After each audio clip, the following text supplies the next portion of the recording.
인공지능 시대의 창의성 뇌교육. 부제. 인공지능 플러스 로봇 시대를 위한 양육과 교육. 59페이지 Q&A. 엄마들이 후성 유전학을 알아야 하나요? 후성 유전학은 부모로부터 타고난 몸을 후천적으로 바꾸거나 바뀌는 과정을 연구한다.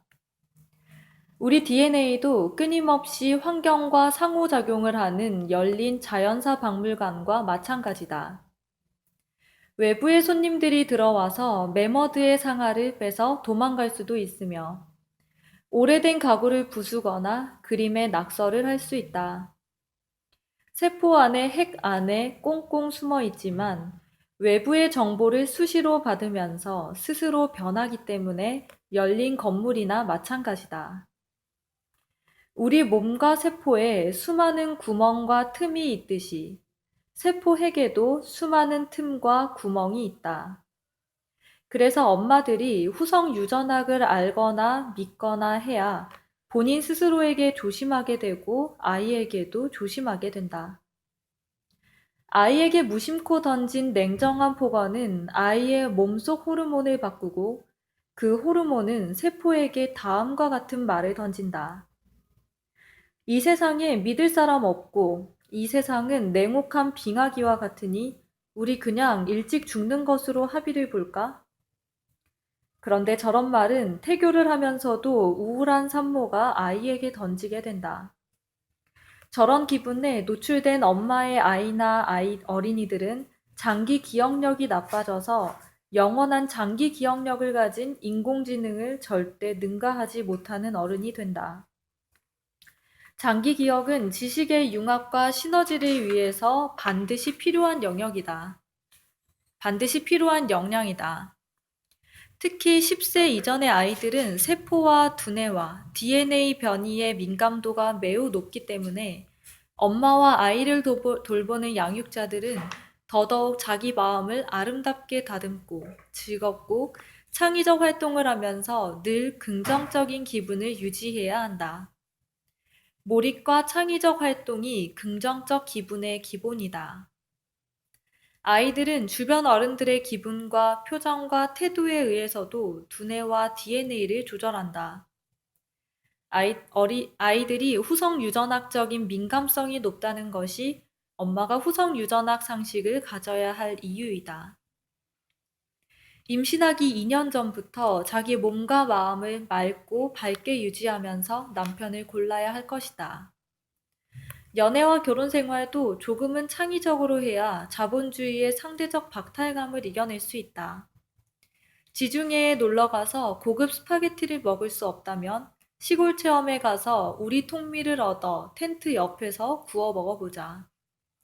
사랑이 있다면 산기슭에서도 즐겁지만 사랑이 없다면 비참한 기분도 들 것이다. 비참한 기분은 후성 유전학 부작용을 유발한다. 그러므로 배우자의 외모나 돈보다는 상대방의 창의성과 인성에 장기적인 희망을 갖는 것이 장기적으로 훨씬 유리하다. 2부 광야, 넓이. 넓고 다양한 체험을 시켜라. 넓은 공간은 아이들을 영리하게 한다. 교실의 창문이 넓을수록 학생의 성적이 올라간다는 미국의 연구가 있었다. 사람은 창이 넓으면 유리벽이 추위와 맹수를 막아주는 안정감을 느끼면서도 자기가 나아가 활동할 넓은 세상을 보게 된다. 안전한 느낌은 해마와 전두엽을 활성화시키는 기초가 되며 넓은 공간을 상상력을 키운다. 넓은 창문은 공부에 있어서는 우리 심리에 긍정적인 효과가 있다. 야외의 넓은 공간도 미지수가 더 많으며 체험할 거리가 더 많다. 그리고 숨을 곳도 많아서 저절로 숨바꼭질 놀이가 된다. 쥐 실험에서는 넓은 놀이터를 가진 쥐가 더 영리하게 오래 살았다. 충분히 놀 수 있는 공간은 모든 동물의 건강에 유익하다. 공간과 사람의 관계를 정량적으로 실험하는 것은 인권 침해이므로 쥐를 통해 장수에 관한 실험을 했다. 유전자의 복제를 건강하게 유지하는 텔로미어. 염색체의 말단에 있는 텔로미어의 뜻은 그리스어 끝과 부위의 합성어.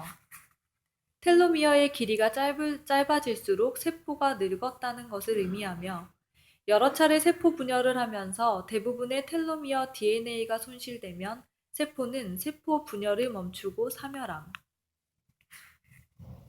텔로미어가 긴 쥐나 소식을 시켜 노화를 늦춘 쥐나 영양성분을 이상적으로 잘 준 위생적인 실험실의 쥐보다 앞의 조건이 모두 나쁘더라도 야생의 환경에서 제 마음대로 자율적으로 움직인 쥐가 2배를 더 장수했다.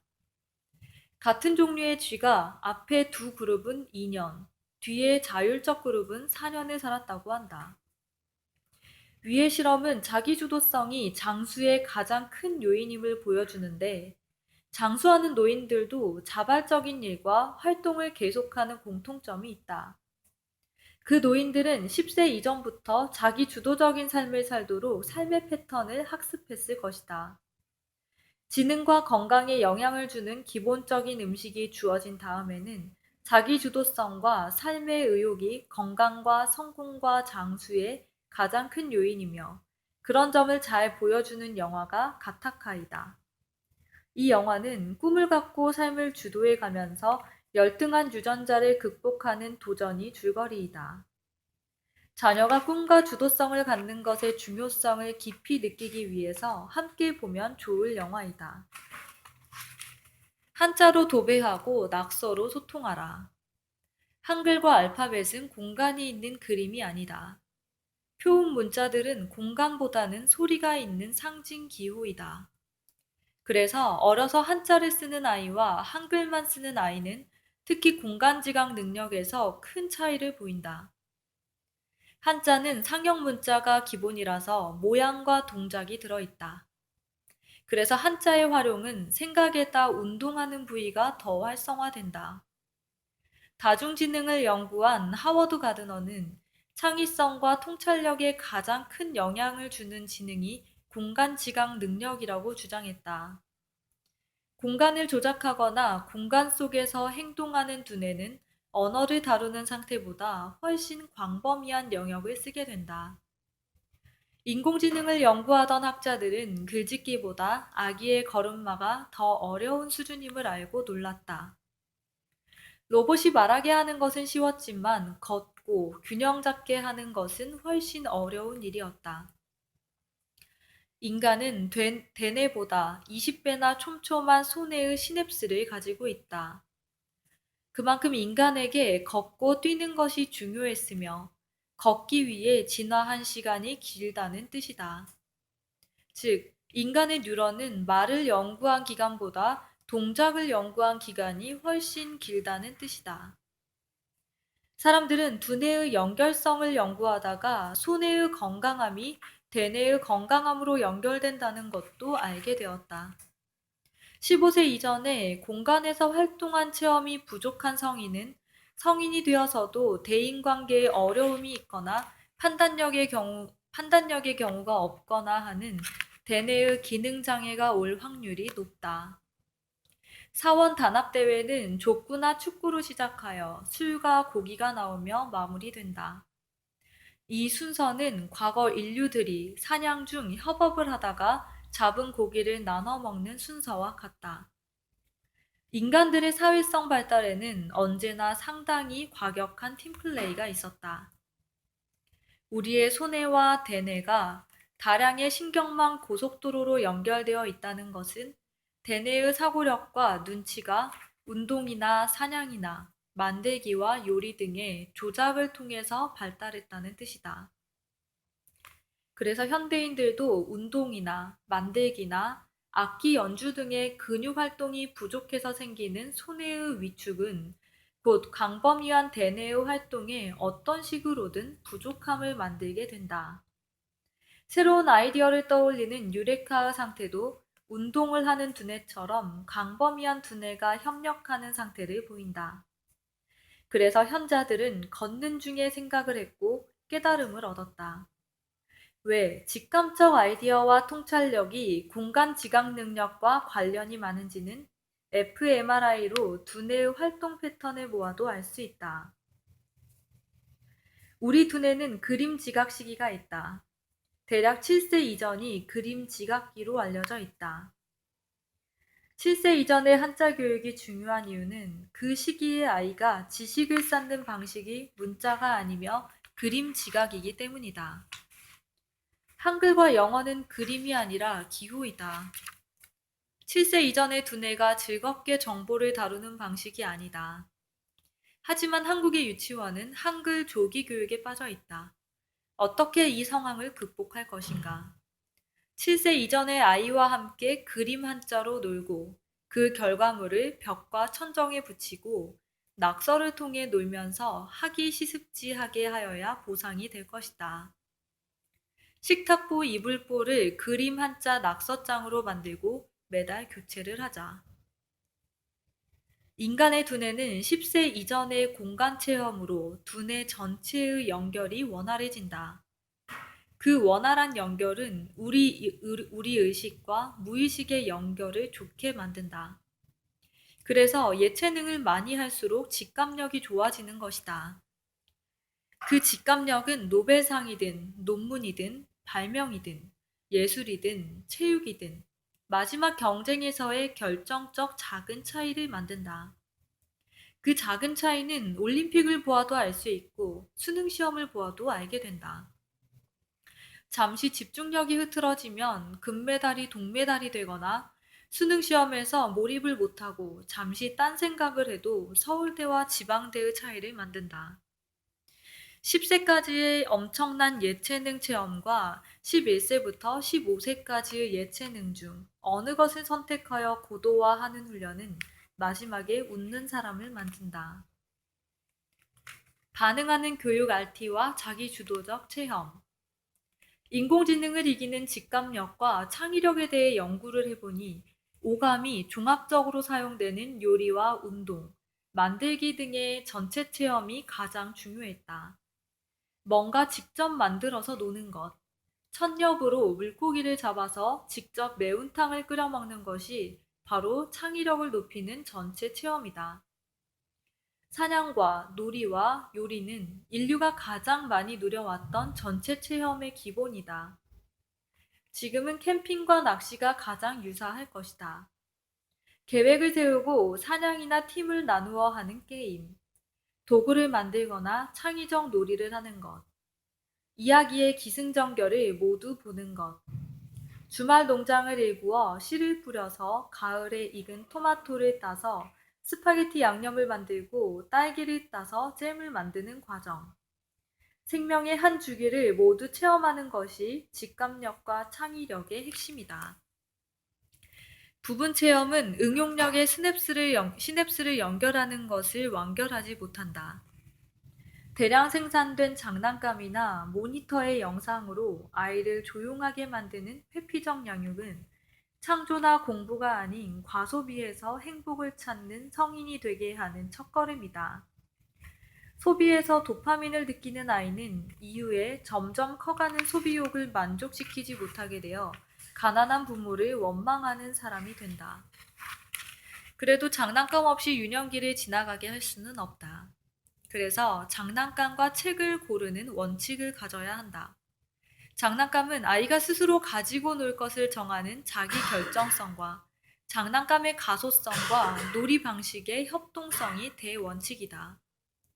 가소성은 차륵이 가장 높고 그 다음은 구조를 설계하며 조립이 가능한 것이다. 책도 아이가 직접 고르도록 환경과 분위기를 조성해야 하며 서점에서도 도서관에서도 아이가 스스로 고른 책을 보도록 유도하고 허락해야 한다. 본격적인 독서는 두뇌의 발달로 보면 중학생이 되어야 어울린다.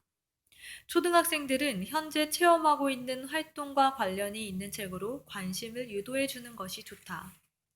맨 처음에는 장난감과 섞인 책, 그림과 조각이 섞인 것, 쉬운 한자와 그림이 섞인 것들에 노출을 시키자.